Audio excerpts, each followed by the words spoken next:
नमस्कार दोस्तों, राधे राधे, सुप्रभात। कैसे हैं आप सभी लोग? उम्मीद है कि आप सभी लोग अच्छे हैं, स्वस्थ हैं और एकदम मस्त हैं। तो दोस्तों, आज मैं ये नहीं कहूँगी कि मैं एकदम स्वस्थ और मस्त हूँ। तो मेरी तबीयत तो बिल्कुल भी अच्छी नहीं है, क्योंकि मुझे कल से बहुत ज़्यादा फीवर आ गया है और ये वीडियो मेरे पास पुरानी ही पड़ी हुई थी। यानी ये वीडियो है 1 तारीख की। 1 तारीख को 2 वीडियो बन गए थे, उस दिन का ब्लॉग है ये। और उस दिन मैं कल ये ब्लॉग आप लोग के साथ शेयर करती, पर कल अचानक से 3 साढ़े 3 बजे से मुझे आ गया बहुत भयंकर वाला फीवर।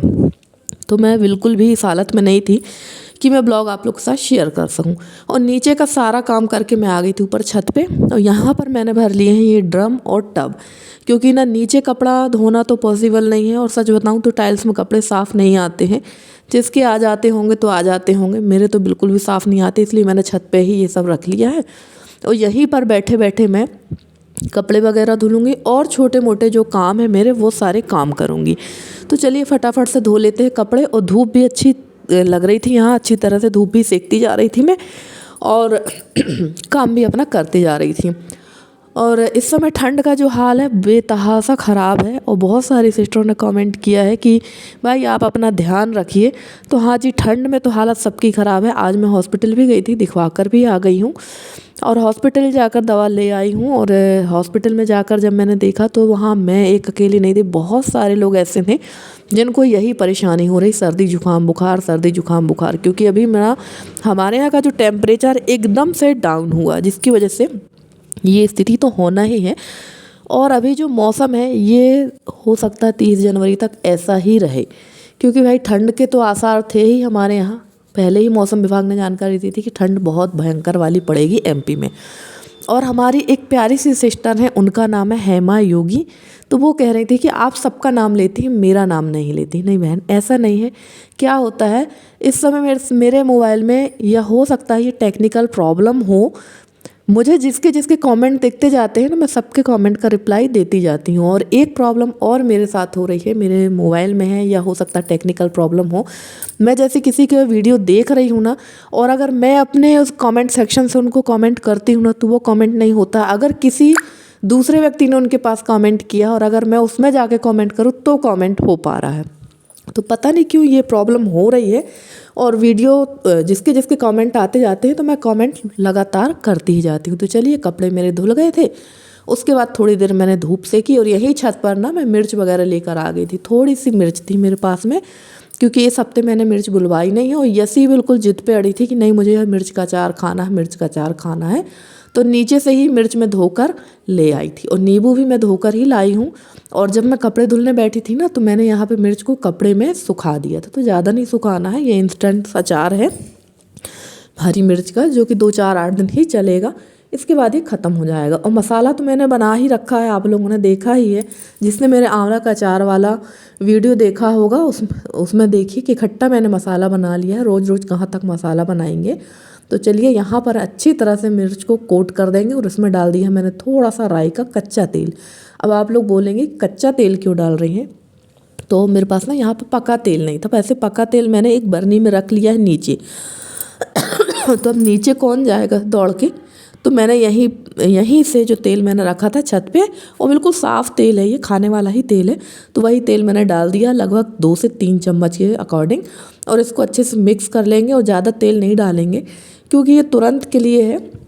और अब इसमें डाल देंगे नींबू का रस। तो मैंने 2 ही नींबू डाले थे, बल्कि 2.5 नींबू डाले थे, और इससे ही जो अचार का मसाला था वो एकदम लसलसा सा हो गया था। और थोड़ी देर रख देंगे इसको धूप में, और उसके बाद जब मैं जाऊंगी ना, तो इस अचार को मैं लेती जाऊंगी। और फ्रेंड्स, तबीयत आप लोग को मेरी आवाज़ से ही समझ में आ रहा होगा कि तबीयत बिल्कुल भी अच्छी नहीं है। और सबसे ज़्यादा मुझे हो चुकी है शीत। मैंने काफ़ी बार बताया है कि जब मुझे सर्दी होती है तो मेरी नाक बिल्कुल भी नहीं बहती है, और अंदर ही अंदर मुझे शीत जम जाती है, जिसकी वजह से मेरी स्थिति जो है काफ़ी ख़राब हो गई है। और फीवर भी कल मुझे इसी वजह से आ गया था। कल तो मेरी हालत बहुत ज़्यादा ख़राब थी, और फीवर तो अभी भी मुझे आ रहा है। मैंने सोचा चलो ब्लॉग तो मेरे पास में है, तो मैं पहले आप लोग के साथ ब्लॉग शेयर कर देती हूँ, उसके बाद दवा खा के अब मैं सीधे सो जाऊँगी, क्योंकि बिल्कुल भी मन नहीं है कुछ भी करने का। और सच कहूँ तो आज सुबह से मैंने खाना भी नहीं खाया है। खाना की तरफ तो बिल्कुल भी मन नहीं हो रहा कि कुछ खा लें। और देखिए, अचार बना के मैंने यहीं साइड में धूप में रख दिया था, और ये साड़ियाँ देखी हैं आपने, मैंने पीको कर रखी थी, पीको फाल हो चुका है, एक तरफ फाल लग चुकी है, ऊपर तरफ फाल लगाना है। तो बस फटाफट से 2-3 साड़ियाँ जो है उनमें फाल लगा दूँगी। और पीछे जो साड़ी रखी है ना उसमें फाल ही नहीं लगी थी, मैं उसको उठाकर ले आई हूँ। तो चलिए कोई बात नहीं, 3 साड़ियाँ थी, इनमें फाल लगी हुई थी, तो इन्हीं में पहले फाल लगा देते हैं और रख देते हैं। वैसे अभी साड़ियाँ मेरी काफ़ी सारी रखी हुई हैं फाल लगाने के लिए, पर क्या है ना कि दिन भी बहुत छोटे हो रहे हैं और सबसे बड़ी बात यह है कि ठंड बहुत भयंकर है। दिन तो जो छोटे हैं तो हैं ही, ठंड की वजह से ना कोई काम नहीं हो पा रहा, खाना बनाना खाना ही हो जाए ना इतना ही बहुत है।